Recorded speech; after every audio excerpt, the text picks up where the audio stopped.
Nietzsche begins his book with a story of a man that lives on a hill for many years. He contemplates his life until he comes to a realization.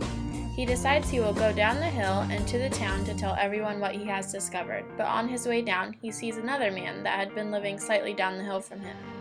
He tells him what he has discovered, and the man just laughs. When the man on the hill asks him what he had been doing all this time, the man just responds that he has been praising God.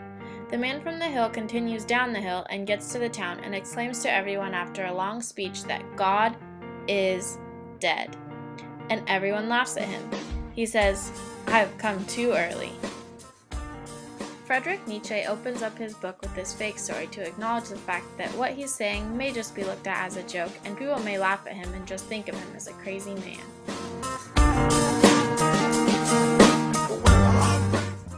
Fredreich Nietzsche says we first need to reevaluate our values. Instead of following what society tells us is good or bad, we should just decide for ourselves. He says this for two main reasons. One, because if you want to dance joyfully in the street, but don't because that is not good to do, you are restricting yourself. If everyone was able to let out these bursts of happiness, we as people would be much happier. Why restrict our natural human instinct? Instead of avoiding sinning against God, we should avoid restricting ourselves and sinning against life. He also says that God is dead. By Nietzsche, this means that we have killed him. Nietzsche saw that people were moving toward a place where they would no longer need to believe in God.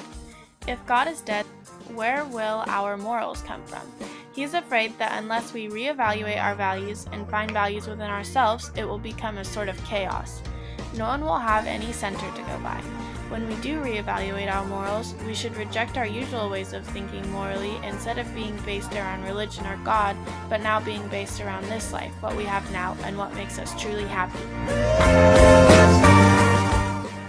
He also says that according to most religions, we are only living this life to get to the other, better life, which naturally leads us to see the world we live in as something that we should sort of resent. What happens if the better life isn't there? Then you didn't enjoy this life for no reason. Since he believes we only have one world and that there is no heaven, there are currently errors in all the things we put values in this world.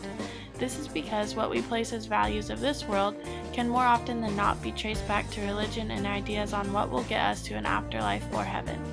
So if someone were to be staying at a mind-numbing job because they feel it is their duty and that is what it will take to get by so they can make it to heaven, Nietzsche would say that that is life-denying and would encourage you to find a job here on earth that you enjoy. The way I related this to me is that sometimes I find myself restricting the way I act due to societal norms and values. If I didn't do this so much, I think I may be a happier person. For example, meeting a new person, it would be sort of strange if you told them right away that you thought they were the coolest person you've ever met and you really want to just be friends forever. Another thing I will take from this philosopher is next time I find myself doing something that I don't enjoy, I will ask myself why.